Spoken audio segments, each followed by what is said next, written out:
जत महावितरणवर हलगीनाद आंदोलन, smart meter विरोधात अधिकारी धारेवर।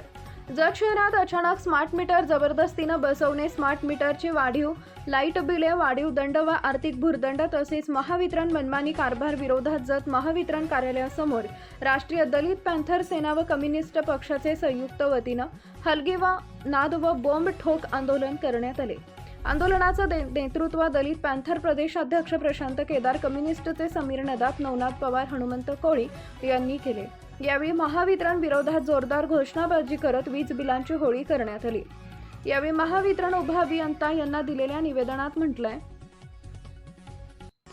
जत शहरात नागरिकांच्या परवानगीने जबरदस्ती स्मार्ट मीटर बसवले जात आहेत।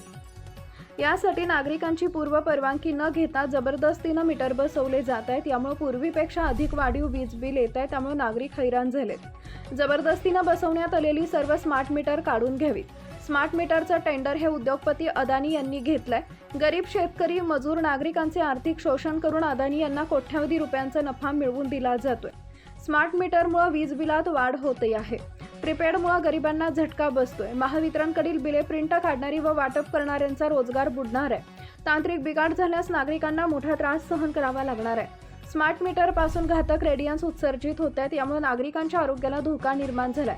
महागडे स्मार्ट मीटर नागरिकांच्या माथी मारण्यात येत आहेत। ग्रामीण भागात याचा उपयोग होणार नाही, तेव्हा अन्यायकारक पद्धतीने बसवण्यात येणारे स्मार्ट मीटर सक्ती रद्द करावी। नागरिकांचा विरोध असताना स्मार्ट मीटर बसवू नये। परवानगीशिवाय मीटर बसवणारे अधिकारी व कर्मचारी यांच्यावर फौजदारी गुन्हा दाखल करावा। सक्तीनं बसवण्यात आलेली स्मार्ट मीटर काढून घ्यावीत, अन्यथा महावितरण कार्यालयावर गाढव मोर्चा काढण्याचा इशारा निवेदनात हा प्रोजेक्ट केंद्राचा आहे।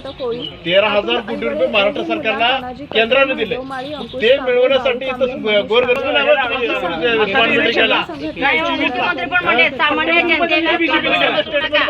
लाईक करा, शेअर करा, सबस्क्राईब करा आणि बेल आयकॉन प्रेस करा।